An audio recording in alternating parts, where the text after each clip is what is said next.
Assalamualaikum warahmatullahi wabarakatuh.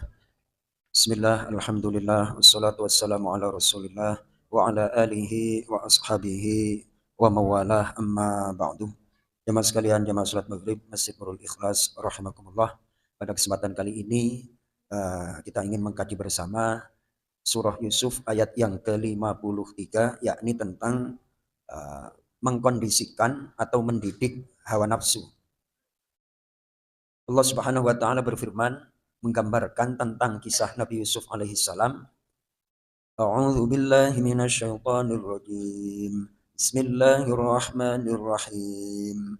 Wa ma ubarri'u nafsi innan nafsa la'ammaratun bis-su'i illa ma rahima rabbi inna rabbi ghafurur rahim. Shadaqallahul azim. Allahumma rahamna bil Qur'an. Dan aku tidak menyatakan diriku bebas dari kesalahan, karena sesungguhnya nafsu itu selalu mendorong kepada kejahatan, kecuali nafsu yang diberi rahmat oleh Tuhanku. Sesungguhnya Tuhanku Maha Pengampun, Maha Penyayang.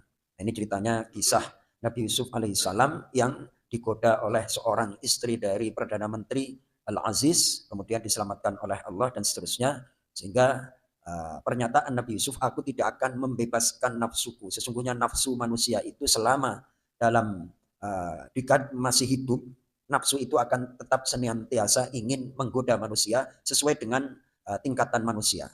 Kemudian ada kisah yang luar biasa dari Khalifah yang kedua Sayyidina Umar bin Khattab radhiyallahu an.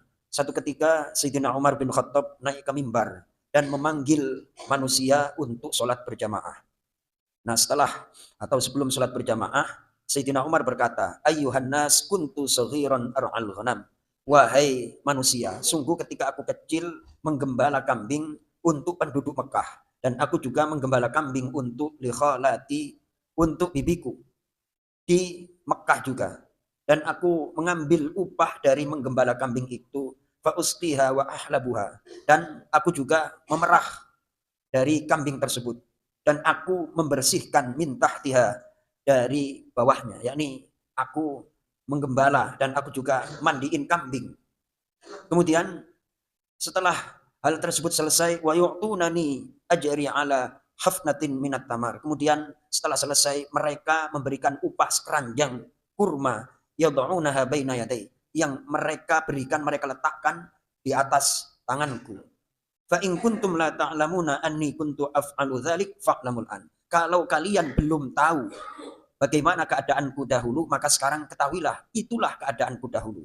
Lalu dilanjutkan, thumma nazala minal mimbar, Sayyidina Umar turun dari mimbar, faqala lahu Abdurrahman ibnu Auf.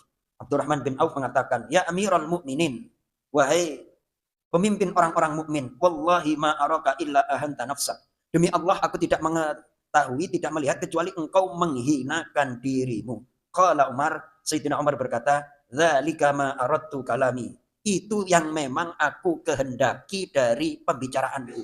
Karena aku dipanggil Amirul Mukminin, dipanggil pemimpin orang-orang mukmin, sehingga haddatsatni nafsi anni Amirul Mukminin.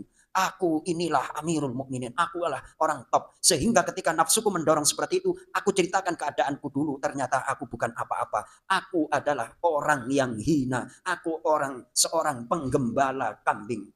Kemudian dilanjutkan, u'addibaha wa u'arrifuha biqadriha.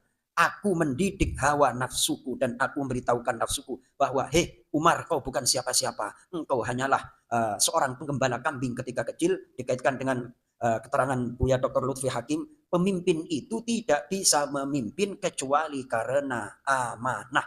Dia tidak punya hak untuk memerintah manusia. Itu adalah khalifah. Karena mendapat amanah dari satu lembaga atau apa, sehingga dia punya wewenang untuk memerintah. Kalau enggak, sama saja. Tuh betapa hebatnya Sayyidina Umar bin Khattab radhiyallahu an. Jadi kalau kita ya namanya nafsu seperti itu Mas Toto. Kalau kita misalnya istiqomah dalam kebaikan, ketika terhenti akhirnya kan kayak putus asa. Ketika kita bisa sholat tahajud seolah-olah paling soleh di dunia ini, nafsu memang seperti itu, harus dididik. kondisikan, enggak, biasa-biasa aja. Ketika kita berbuat baik, itu fadlun minallah, anugerah dari Allah Subhanahu wa Ta'ala. Mudah-mudahan kita semuanya bisa mendidik hawa nafsu kita sehingga kita tetap stabil, diangkat derajatnya oleh Allah Subhanahu wa Ta'ala. Assalamualaikum warahmatullahi wabarakatuh.